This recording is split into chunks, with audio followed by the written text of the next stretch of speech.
ഒരുപാട് സെലിബ്രിറ്റീസിന് ഫോട്ടോ കൊടുത്തിട്ടുണ്ട്. പലർക്കും അറിയാത്തൊരു കാര്യമാണത്. ആ വിശേഷങ്ങളും കാര്യങ്ങളൊക്കെ നിങ്ങളിലേക്ക് കൂടി എത്തിക്കാമെന്ന് കരുതി ഇന്ന് ഞാൻ നിങ്ങളോട് പങ്കുവെക്കുന്നത് നമ്മുടെ സൂപ്പർ സ്റ്റാർ മോഹൻലാലിന് ഫോട്ടോ കൊടുത്ത എൻ്റെ ഒരു അനുഭവമാണ്. മോഹൻലാലിനെയും എനിക്ക് പരിചയപ്പെടുത്തി തന്നത് സുരേഷ് ഗോപി ചേട്ടനാണ് കേട്ടോ. സുരേഷ് ഗോപി ചേട്ടനെ എങ്ങനെ പരിചയപ്പെട്ടു എന്നുള്ളത് ഇതിനു മുമ്പത്തെ വീഡിയോയിൽ ഞാൻ കൊടുത്തിട്ടുണ്ടായിരുന്നു. ഇനി കാണാത്തവർക്കായിട്ട് ഞാനൊന്ന് ചുരുക്കി പറഞ്ഞു തരാം. ഞാൻ ആദ്യമായിട്ടൊരു ഫോട്ടോ കൊടുത്തൊരു സെലിബ്രിറ്റി എന്ന് പറയുന്നത് കുമ്മനം രാജശേഖരേട്ടനാണ്. ഏട്ടൻ അന്നത്തെ ഫോട്ടോ ട്വിറ്ററിലും ഫേസ്ബുക്കിലൊക്കെ പങ്കുവെച്ചതിന് ശേഷമാണ് മറ്റുള്ളവര് ഞാൻ ചിത്രം വരയ്ക്കും എന്നുള്ളത് അറിയപ്പെടുന്നത്. അതാണ് സുരേഷ് ഗോപി കാണാനിടയായത്. അങ്ങനെ സുരേഷ് ഗോപി ചേട്ടൻ എന്നെ വിളിക്കുകയും ഫോട്ടോ ആവശ്യപ്പെടുകയും ചെയ്തു. 2015-16 കാലഘട്ടങ്ങളിലാട്ടോ. അങ്ങനെ ഇരിക്കെ സുരേഷ് ഗോപി ചേട്ടനും ഞാൻ ഫോട്ടോ കൊടുത്തു. അങ്ങനെയാണ് ഞാൻ സുരേഷ് ഗോപി ചേട്ടനോടാണ് പറയുന്നത് എനിക്ക് മോഹൻലാലിന് ഒരു ഫോട്ടോ സമ്മാനിക്കാൻ ആഗ്രഹമുണ്ട് എന്നുള്ളത്. അപ്പം സുരേഷ് ഗോപി ചേട്ടൻ പറഞ്ഞു അത് ഏട്ടൻ സാധിപ്പിച്ചു തരാം. ഏട്ടന്റെ കൂടെയുള്ള ഷിനോ ചേട്ടനോട് മോഹൻലാലിന്റെ ഡ്രൈവർ അനിലേട്ടന്റെ നമ്പർ മേടിക്കാനും അവരെടുത്ത് വിളിച്ച് കാര്യം പറയാനും പറഞ്ഞു എന്നോട്. അങ്ങനെ ഇരിക്കെ ഞാൻ വിളിച്ചു. എനിക്ക് അനിലേട്ടന്റെ നമ്പർ തന്നു. അനിലേട്ടനോട് ഞാൻ പറഞ്ഞു ഞാനിങ്ങനെ ഒരു ചിത്രം വരയ്ക്കുന്ന ഒരു കുട്ടിയാണ്, എനിക്ക് ലാലേട്ടൻ ഒരു ഫോട്ടോ സമ്മാനിക്കണമെന്നൊരാഗ്രഹമുണ്ട്, അതൊന്ന് ലാലേട്ടൻ്റെ അടുത്ത് ചോദിച്ചു നോക്കുമോ എന്ന് ചോദിച്ചിട്ടുണ്ടായിരുന്നു. ആ സമയത്ത് എന്ന് വെച്ചാൽ മോഹൻലാൽ നമ്മുടെ ഈ കോഴിക്കോട് ജില്ലയിൽ തന്നെ ഉണ്ടായിരുന്നു. കോഴിക്കോട് കക്കോടി എന്ന് പറഞ്ഞ സ്ഥലത്ത് മുന്തിരിവള്ളികൾ തളിർക്കുമ്പോൾ അങ്ങനെയുള്ള ഒരു ഷൂട്ടിന് വേണ്ടിയിട്ട് നിൽക്കുകയായിരുന്നു. അങ്ങനെ ലാലേട്ടൻ്റെ അടുത്ത് അനിലേട്ടൻ ചോദിച്ചു. അനിലേട്ടൻ ചോദിക്കുമ്പോഴേക്കും സുരേഷ് ഗോപി പറഞ്ഞിട്ട് എന്നെക്കുറിച്ച് കേട്ടിട്ടുണ്ടായിരുന്നു ലാലേട്ടൻ. അപ്പോൾ തീർച്ചയായിട്ടും ആ കുട്ടീനോട് കൊണ്ടുവരാൻ പറയൂ എന്നാണ് പോലെ ലാലേട്ടൻ അനിലേട്ടൻ്റെ അടുത്ത് പറഞ്ഞത്. അങ്ങനെ എന്നോട് പിറ്റേ ദിവസം ഉച്ചയാവുമ്പോഴേക്കും കൊണ്ടു ചെല്ലാൻ പറഞ്ഞു. ഞാനാണെ ഫോട്ടോ പൂർത്തീകരിച്ച് വെച്ചതും ഇല്ല. അങ്ങനെ അന്നത്തെ ഒരു രാത്രി എന്ന് പറയാൻ ഉറക്കമൊഴിച്ച് ഞാൻ ഈ ഫോട്ടോ പൂർത്തീകരിച്ചു. എനിക്ക് അങ്ങനെ എന്തെങ്കിലും എമർജൻസി ആയിട്ട് ഫോട്ടോ ചെയ്യണമെന്നുണ്ടെങ്കിൽ ഞാൻ ചെയ്യുന്നൊരു ട്രിക്ക് ഉണ്ട്. നമ്മുടെ ഹെയർ ഡ്രയർ ഉണ്ടല്ലോ, അത് ഉപയോഗിച്ച് ഉണക്കിയെടുക്കുകയാണ് ചെയ്യാറ്. അത് ലോക്കൽ ഹെയർ ഡ്രയർ എന്ന് വെച്ചാൽ നല്ല വാട്ട്സ് ഉള്ളതല്ല, ചെറിയ വാട്ട്സ് ഉള്ള ഹെയർ ഡ്രയർ കൊണ്ടാണ് ഞാൻ ഇത് ഉണക്കാറ്. അന്നത്തെ കാലത്ത് ഗ്ലാസിൻ്റെ മുകളിലായിരുന്നു, അപ്പം എനിക്ക് ഉണക്കാൻ കുറച്ചും കൂടി ഒരു എളുപ്പമായിരുന്നു. ഇപ്പോൾ അക്രിലിക് ഷീറ്റാണ്, അത് ഒരുപാട് ചൂട് കൊടുത്താൽ അത് ബെൻഡായി പോവും. അങ്ങനെ ഞാൻ അന്നത്തെ ദിവസം ഉറക്കമൊഴിച്ചിട്ട് ഈ ഒരു ഫോട്ടോ പൂർത്തീകരിച്ചു. അങ്ങനെ പൂർത്തീകരിച്ച് ഉച്ചയാകുമ്പോഴാണ് എന്നോട് ചെല്ലാൻ പറഞ്ഞത്. ഞാൻ ആ ഒരു കാലഘട്ടങ്ങളിലൊക്കെ എനിക്ക് ഇവിടുന്ന് നാഷണൽ ഗ്ലാസ് മാർട്ട് എന്ന് പറഞ്ഞിട്ടുള്ള ഷോപ്പിൽ നിന്നായിരുന്നു ഫ്രെയിം ചെയ്ത് തരാറ്. പിന്നെ അവർ തരൂല എന്ന് പറഞ്ഞാട്ടോ. അങ്ങനെ അവിടുന്ന് ഫോട്ടോ ഒക്കെ ഫ്രെയിം ചെയ്ത് മേടിച്ചു. അന്ന് ഞങ്ങളുടെ ഒരു സുഹൃത്തും കൂടെ വന്നിട്ടുണ്ടായിരുന്നു, ഹസ്ബൻഡും കുട്ടികളും എല്ലാവരും കൂടി ആയിട്ടാണ് ഞാൻ ലാലേട്ടന് ഫോട്ടോ കൊടുക്കാൻ പോകുന്നത്. അങ്ങനെ അവിടെ കക്കോടി എത്തിയ സമയത്ത് അനിലേട്ടനെ കണ്ടു, കാര്യങ്ങൾ പറയുകയും ഫോട്ടോ കാണിച്ചു കൊടുക്കുകയൊക്കെ ചെയ്തു കേട്ടോ. അപ്പം എന്നോടൊന്ന് വരൂ ഭക്ഷണം കഴിക്കാമെന്ന് പറഞ്ഞു. ഞാൻ പറഞ്ഞു അയ്യോ വേണ്ട, ഭക്ഷണം കഴിച്ചിട്ടാ പോകുന്നത്. അത് പറ്റൂല, സാറ് നിങ്ങൾക്ക് ഇവിടെ ഫുഡ് അറേഞ്ച് ചെയ്യാൻ പറഞ്ഞിട്ടുണ്ട് എന്ന് പറഞ്ഞു. ആദ്യത്തെ ഷോക്ക് എനിക്ക് അതായിപ്പോയി. മോഹൻലാൽ എന്ന് പറയുന്ന ഒരു വ്യക്തിയൊക്കെ സാധാരണക്കാരിയായ എന്നെപ്പോലെയുള്ള ഒരാൾക്കൊക്കെ ആ സെറ്റിൽ ഫുഡ് അറേഞ്ച് ചെയ്ത് വെക്കണം എന്ന് പറയുമ്പോൾ അത് എനിക്ക് തരുന്ന വിലയല്ല, എൻ്റെ കണ്ണന് തരുന്ന വിലയാണെന്ന് എനിക്ക് മനസ്സിലായിട്ടുണ്ട്. അപ്പോൾ എത്രത്തോളം സന്തോഷമാണ് എനിക്ക് ആ ഒരു മൊമെൻറ്റിൽ കിട്ടിയത് എന്നുള്ളത് പറഞ്ഞറിയിക്കാൻ പറ്റൂല.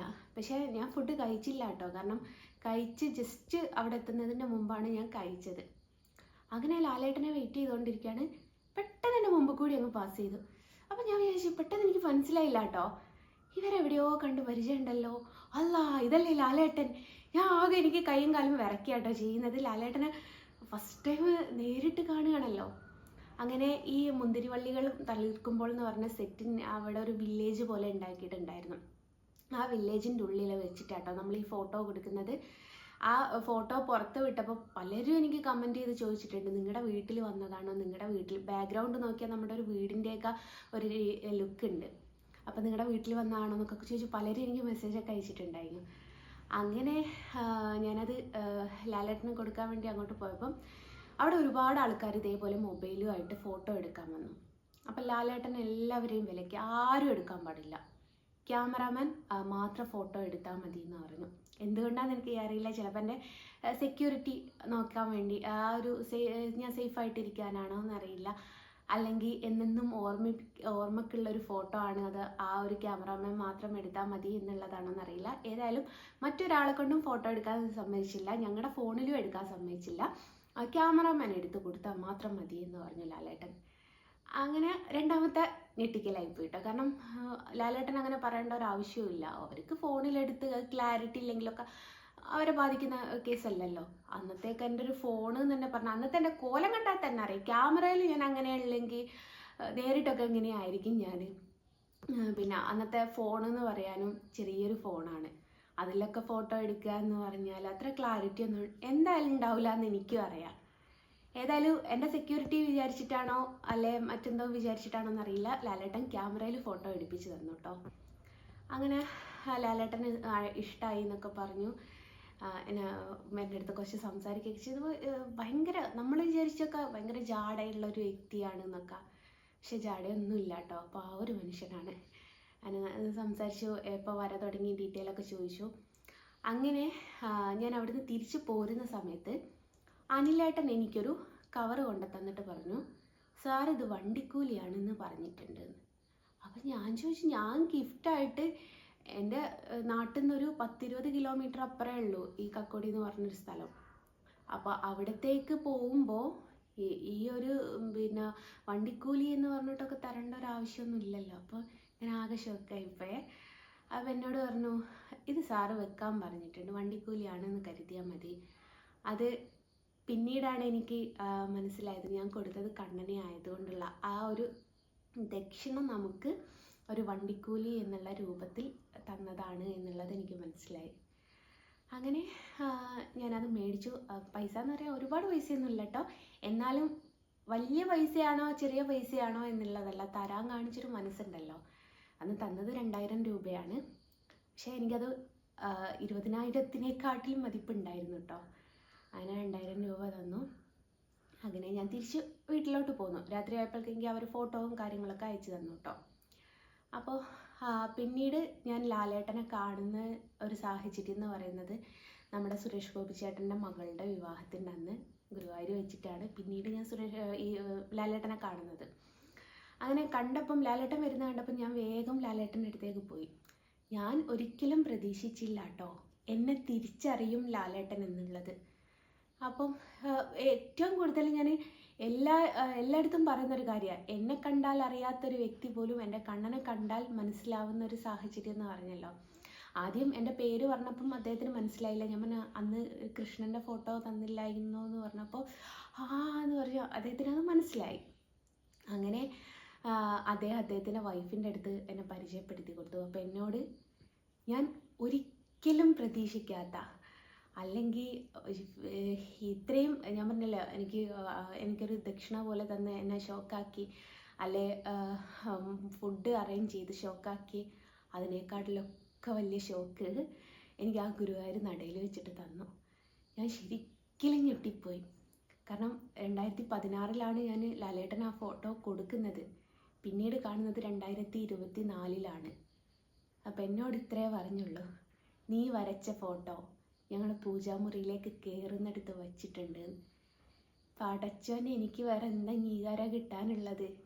ഭയങ്കര സന്തോഷമായി ആ ഒരു മൊമെൻറ്റ്. അതും ഗുരുവായൂരപ്പൻ്റെ നടയിൽ വെച്ചിട്ട് കേൾക്കുക എന്ന് പറയുമ്പം എത്ര വലിയ സന്തോഷമുള്ളൊരു കാര്യമാണത്.